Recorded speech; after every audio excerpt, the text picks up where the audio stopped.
السلام علیکم دوستو، آج ہم آپ کو ایک ایسا مبارک واقعہ سنانے جا رہے ہیں جو اس دنیا کی سب سے مہان ہستی کی پیدائش سے جڑا ہوا ہے۔ یہ وہ ہستی ہے جن کے آنے سے پوری دنیا میں ہدایت کا اجالا پھیل گیا۔ یہ کہانی ہے آخری نبی حضرت محمد صلی اللہ تعالی علیہ وسلم کی پیدائش کی۔ روایتوں میں آتا ہے کہ جب نبی کریم صلی اللہ تعالی علیہ وسلم اپنی والدہ حضرت آمنہ رضی اللہ تعالی عنہا کے پیٹ میں تھے تو ان کے ساتھ عجیب و غریب حیرت انگیز نشانیاں دکھائی دینے لگیں۔ حضرت آمنہ فرماتی ہیں کہ جب وہ گھر سے باہر نکلتی تھی تو ایک بادل کا سایہ ان کے اوپر آ جاتا تھا جن سے ان سے دھوپ بالکل محسوس نہیں ہوتی تھی۔ ایسا لگتا تھا جیسے اللہ تعالیٰ خود ان کی حفاظت کر رہا ہو۔ جب وہ پانی بھرنے کے لیے جاتی تو راستے میں پیڑ اپنی ٹہنیاں جھکا لیتی تھیں جیسے ان کا استقبال کر رہی ہوں۔ حضرت آمنہ کہتی ہیں کہ انہیں یہ سب دیکھ کر بہت حیرانی ہوتی تھی۔ وہ سوچتی تھی کہ آخر یہ سب میرے ساتھ ہی کیوں ہو رہا ہے۔ ایک اور عجیب بات یہ تھی کہ جب وہ زمزم کے کنویں کے پاس جاتی تو ایک کنویں کا پانی خود بخود اوپر تک بھر جاتا تھا جس سے انہیں پانی نکالنے میں کوئی مشکل نہیں ہوتی تھی۔ مکہ کی عورتیں بھی اس بات کو دیکھ کر حیران ہو جاتی تھیں۔ کئی بار وہ حضرت آمنہ سے کہتی تھیں کچھ دیر یہیں ٹھہر جاؤ کیونکہ جب تم یہاں ہوتی ہو تو پانی آسانی سے اوپر آ جاتی ہے۔ حضرت آمنہ فرماتی ہیں کہ انہوں نے سنا تھا کہ جب کسی عورت کے پیٹ میں بچہ ہوتا ہے یعنی کہ وہ حاملہ سے ہوتی ہیں تو اسے بہت ہی تکلیف ہوتی ہے، کبھی سر درد، کبھی الٹی، کبھی بخار اور کبھی بے چینی، لیکن وہ حیران تھیں پورے 9 مہینے میں انہیں ایسی کوئی تکلیف محسوس ہی نہیں ہوا۔ اس کے علاوہ انہیں عجیب عجیب خواب بھی آتے تھے۔ وہ کہتی ہیں کہ ایک رات انہوں نے سپنا دیکھا کہ ان کے جسم سے ایک نور نکلا ہے جس سے پوری دنیا کو روشن کر دیا ہے۔ اس خواب کے بعد انہیں یقین ہونے لگا کہ ان کے پیٹ میں جو بچہ ہے وہ کوئی عام بچہ نہیں ہے بلکہ اللہ کی طرف سے ایک خاص امانت ہے۔ ادھر نبی کریم صلی اللہ علیہ وسلم کے دادا حضرت عبد المطلب بھی اس آنے والے بچے کے بارے میں بہت فکر کرتے تھے۔ وہ اکثر خانہ کعبہ کے پاس جا کر اللہ سے دعا کرتے اور کہتے اے اللہ میرا بیٹا عبداللہ اس دنیا میں نہیں رہا لیکن ان کے گھر ایک بچہ آنے والا ہے، یا اللہ اس بچے کی حفاظت فرما اور ہمارے خاندان کو برکت عطا کر۔ دھیرے دھیرے وقت گزرتا گیا اور پوری دنیا اس مبارک گھڑی کا انتظار کرنے لگی۔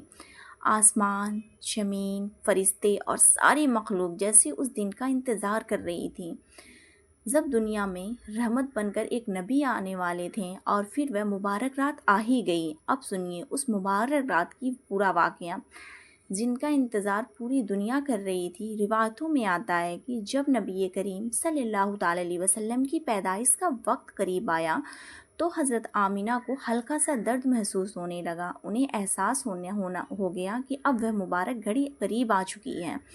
اس دور میں مکہ میں بہت سادگی اور بھری زندگی تھی۔ حضرت آمنہ کے گھر کی حالات بھی بہت سادھارن تھیں، یہاں تک کہ کئی بار گھر میں چراغ جلانے کے لیے تیل تک نہیں ہوتا تھا۔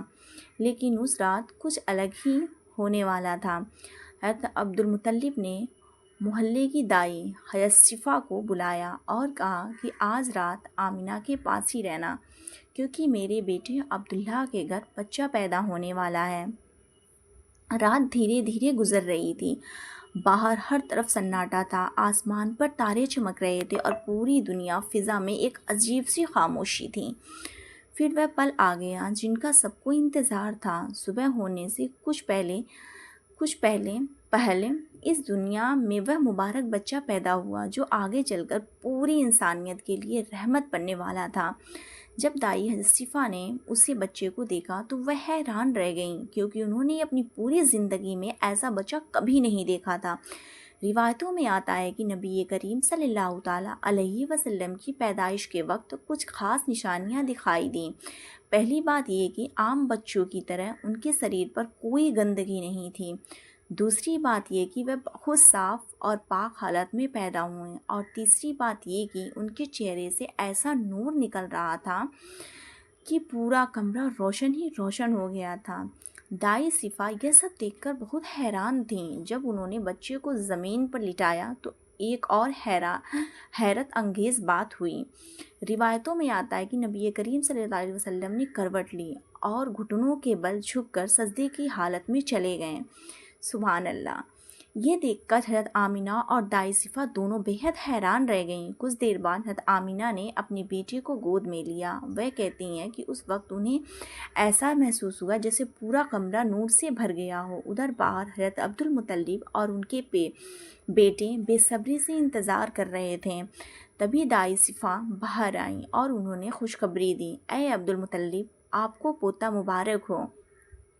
یہ سنتے ہی حضرت عبدالمطلب کی خوشی کا ٹھکانہ ہی نہیں رہا۔ وہ ترنت اندر گئے اور اپنے پوتے کو گود میں اٹھا لیا۔ پھر وہ اسے لے کر خانہ کعبہ کی طرف گئے اور اللہ کا شکر ادا کیا۔ اس کے بعد انہوں نے اپنے پوتے کا نام رکھا محمد صلی اللہ تعالیٰ علیہ وسلم۔ اس سمے مکہ کے لوگ حیران ہو گئے کیونکہ یہ نام اس دور میں بہت کم سنا جاتا تھا۔ لوگوں نے پوچھا، اے عبدالمطلب، آپ نے یہ عجیب سا نام کیوں رکھا ہے؟ انہوں نے جواب دیا، میں چاہتا ہوں کہ زمین والے بھی اس کی تعریف کریں اور آسمان والے بھی اس کی تعریف کریں، اور سچ میں ایسا ہی ہوا۔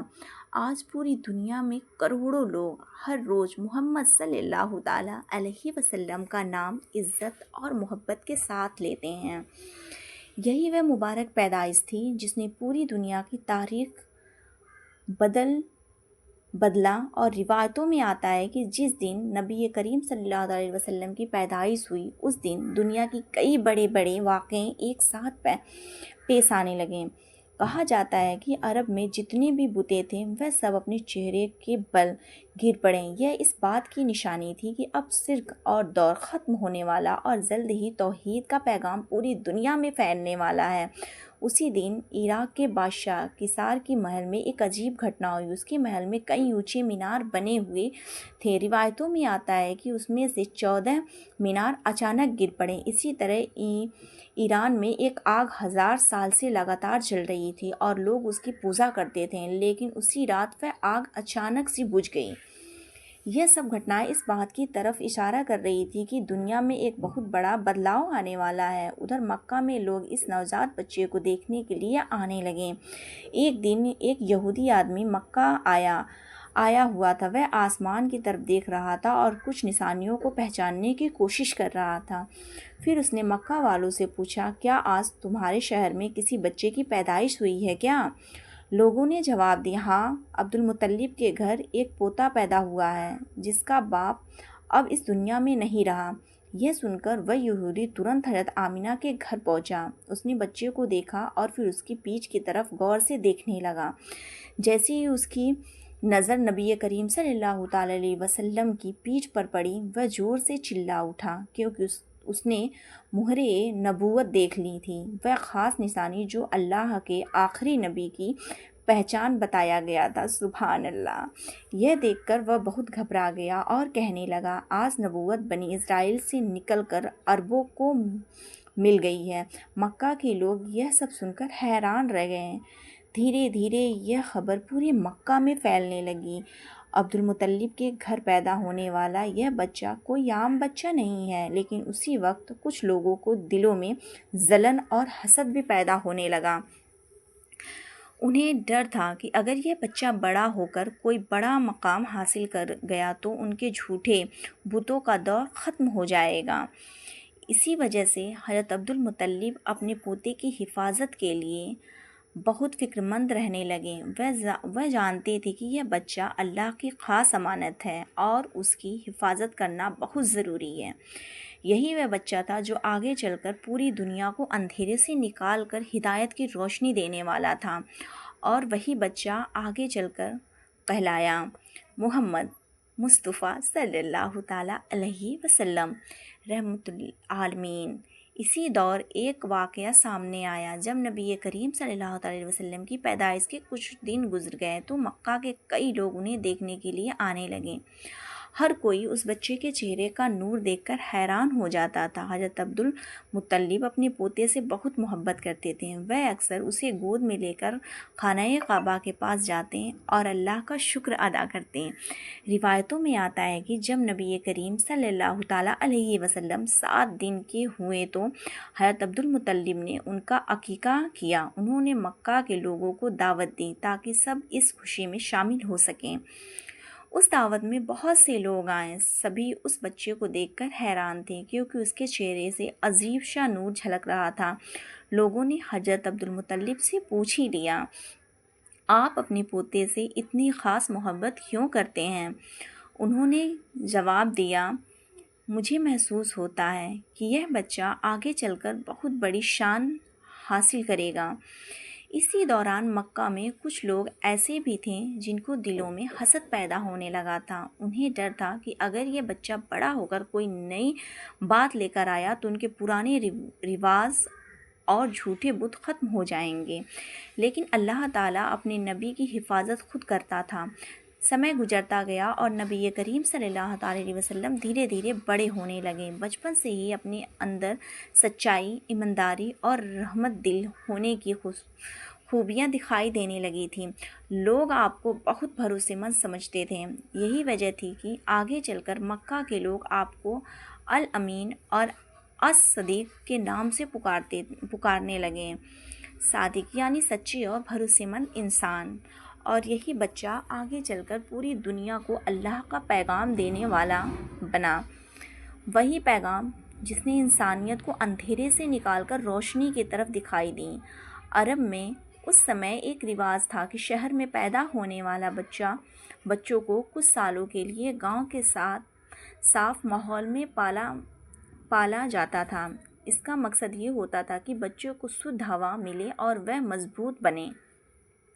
اسی رواج کے مطابق کئی قبیلے مکہ آتے تھے اور نوزائیدہ بچے کو اپنے ساتھ لے جاتے تھے۔ اسی سمے قبیلہ بنو سعد کی اس عورت بھی مکہ آئی۔ اس میں سے ایک کا نام حضرت حلیمہ سعدیہ تھا۔ وہ بھی کسی بچے کو اپنے ساتھ لے جانا چاہتی تھی، لیکن ان کی حالت بہت غریب تھی۔ ان کے پاس ایک کمزور گدھا تھا اور اس کا اونٹ بھی بہت کم دودھ دیتا تھا۔ جب وہ مکہ پہنچی تو ہر عورت کسی نہ کسی امیر گھر کے بچے کو اپنے ساتھ لے گئیں، لیکن جب لوگوں کو پتہ چلا کہ یہ بچہ یتیم ہے اور اس کے والد اس دنیا میں نہیں ہیں تو بہت سی عورتیں اسے لینے سے منع کر دیا، کیونکہ انہیں امید تھی کہ امیر گھر بچہ زیادہ انعام دے گا۔ آخر صرف میں ایک ہی بچا اور وہ تھے محمد صلی اللہ تعالیٰ علیہ وسلم۔ حضرت حلیمہ سعدیہ کہتی ہیں کہ جب انہیں کوئی اور بچہ نہیں ملا، انہوں نے سوچا کہ خالی ہاتھ واپس جانے سے اچھا ہے کہ اسی بچے کو ساتھ لے جائیں۔ جب انہوں نے چھوٹے سے محمد صلی اللہ تعالیٰ علیہ وسلم کو اپنی گود میں لیا تو اسی وقت سے برکتوں کا سلسلہ شروع ہو گیا۔ روایتوں میں آتا ہے کہ ان کا اونٹ جو پہلے دودھ نہیں دیتا تھا اچانک بھرپور دودھ دینے لگا۔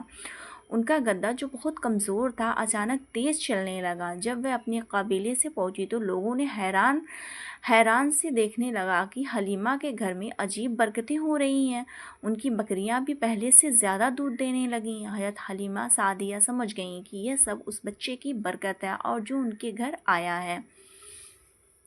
اس طرح نبی کریم صلی اللہ تعالیٰ علیہ وسلم کا بچپن کچھ سال بنو سعد کے قبیلے میں گزرا۔ وہ آپ صاف ہوا اور کھلے ماحول میں بڑے ہوئے اور یہی وہ دور تھا جب بچپن سے ہی آپ کی شخصیت سے سچائی، رحمت اور نیک دلی ہونے کی خوشبوئیں دکھانے لگی تھیں۔ یہی بچہ آگے چل کر پوری دنیا کے لیے رحمت بن کر آنے والا تھا۔ ویڈیو کیسا لگا؟ اچھا لگا تو لائک، سبسکرائب، شیئر کیجیے گا اور آگے کا ویڈیو میں